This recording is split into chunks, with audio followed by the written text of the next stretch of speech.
हमारे लोग जीवन में एक कहावत है कि नस्कट खटिया बतकट जोय, जौ पैलौठी बिटिया हो, गोयरे खेती भकुआ भाई, घाक कहाँ दुख कहाँ समाये।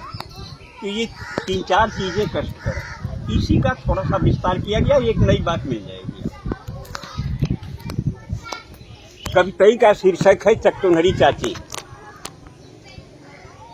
इसको बहुत मंचों पर पढ़ा गया है, आकाशवाणी से पढ़ा गया, लोग पसंद करते हैं। वो शुरू करता है कि चकचोनहरी चाची कहत रहल नस्कट खटिया दुखदाई हो, बतकट मेहरारू अगर मिलल तो रचको नहीं भलाई हो। गरगोइड़े खेती बारी हो, पीठी पर भकुआ भाई हो, तो जाने अपने पूर्वज का बिगड़ल कुछ कर्म कमाई हो। सुधई बुधई दुनो भाईन में प्रेम रहल, खूब पटत रहल, ये जहाँ रहल संतुष्ट रहल, जेहन जांगर से कटत रहल। लेकिन देवरान जेठानिन में दोनों में नाही बनत रहल, बिस्कुट बानी हर समय रहल, आए दिन झगड़ा ठनत रहल। जन्म जन्म के दुश्मन इस दोनों जन आँखी में खटकें, उन्हें देख चौका पटकें तो उन्हें देख बेलना झटकें। सुख दुख के बाँटब दूर भयल, बोलब चालब भी विष होइया, मुँह झोरा ऐसा लटकाई लिहिन रुख दोनों के 36 होइया।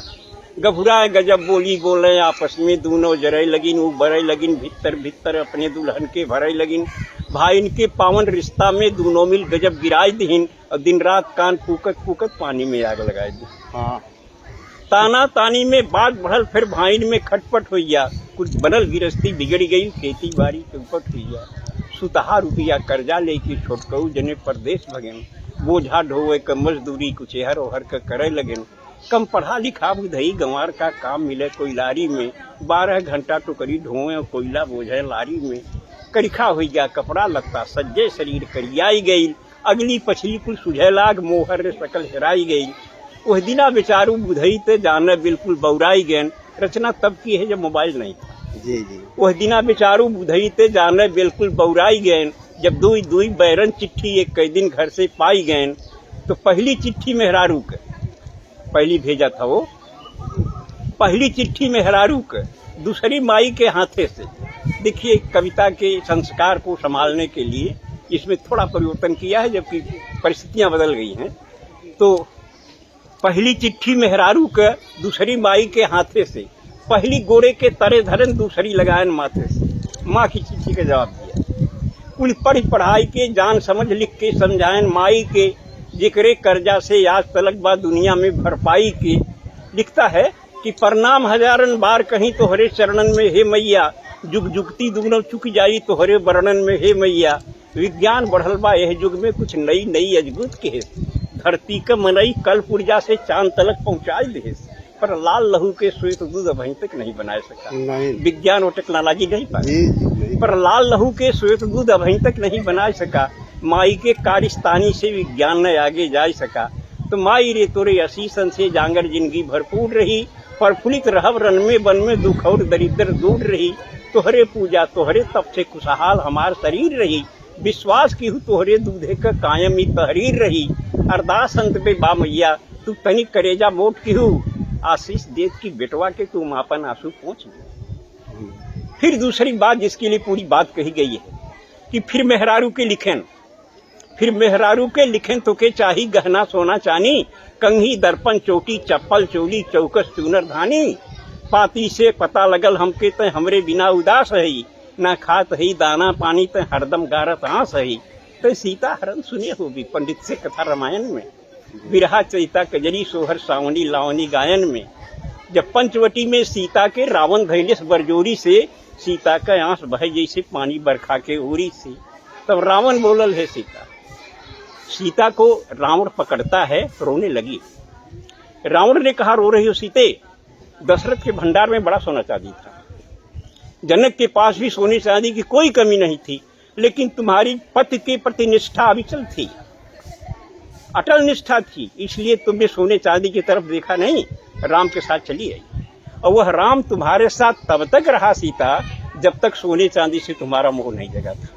आज माया के सोने पर, रोल्ड गोल्ड पर तुम्हारा मोह जग गया तो राम छूट गया। और जब सोने का ही सवाल अहम है तो चल लंका जहाँ सोना ही सोना है।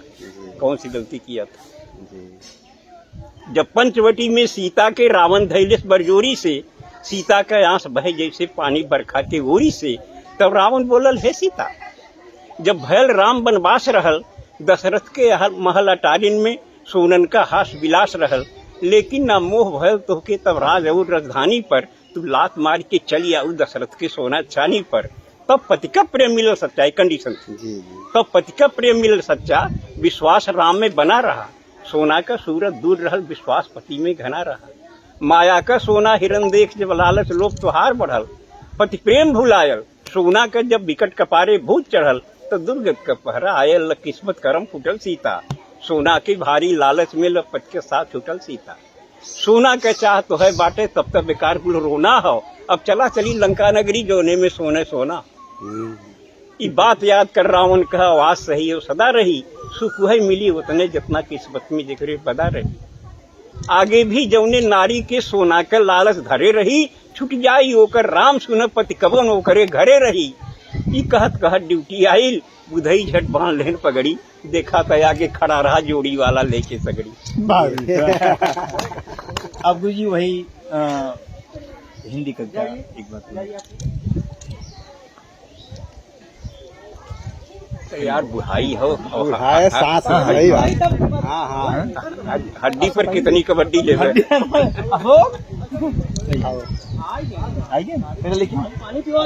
ठीक है, बैठिए, मैं सुना दे रहा हूँ। और नमामि गंगे कहाँ इस पर बहुत चल रहा है। सब लोगों ने अपनी अपनी और क्षमता के अनुसार, शैली के अनुसार कहा। लोक भाषा में से नहीं, अखड़ी में देखिए। घोर प्रदूषण से गंगा बौखलाई, सीधे स्वर्ग के सम्राट के द्वार पर आई, जोर से गुहार लगाई, दुहाई हो स्वर्ग के सम्राट की, मैं तो न घटती हुई घाट की। धरती स्वर्ग से मैं धरती का कलुष हरने गई थी, भगीरथ के पुरखों को साप मुक्त करने गई थी, लेकिन अब मुझे अपने आप पर रोना आ रहा है, मेरा अस्तित्व ही डगमगा रहा है। देवराज बोले, गंगे तू कभी श्री हरिपद नख में समाई थी, ब्रह्मा के कमंडल में जगह बनाई थी, शिव के जटाजूट में भी लहराई थी, लेकिन जब विष्णु ने तुम्हें लात मार दिया, ब्रह्मा ने हाथ झाड़ लिया और शिव ने तुमको दिल दिमाग से उतार दिया, तभी तुम्हें तुम्हारी औकात बता दी गई, जब देवताओं का साथ छुड़ाकर तुम आदमी के साथ लगा दी गई। उतार दी गई। तभी तुमको तुम्हारी औकात बता दी गई, जब देवताओं का साथ छुड़ाकर तुम आदमी के साथ लगा दी गई। गंगे, तो युगों से तुम धरती का कलुष पी रही हो, एक छटपटाहट भरी जिंदगी जी रही हो। आदमी नहीं जानता कि यह तुम्हारी विवशता है कि महानता, लेकिन इतना सच जरूर है, ये तुम आदमी का कलुष न पचाती, उसको उसके ही प्रदूषण से न बचाती, तो अब तक उसके पाप का घड़ा भर गया होता और अपने ही प्रदूषण के जहर से आदमी मर गया होता। कैसा रहा ये? बहुत अच्छा गुरुजी। ए बेटा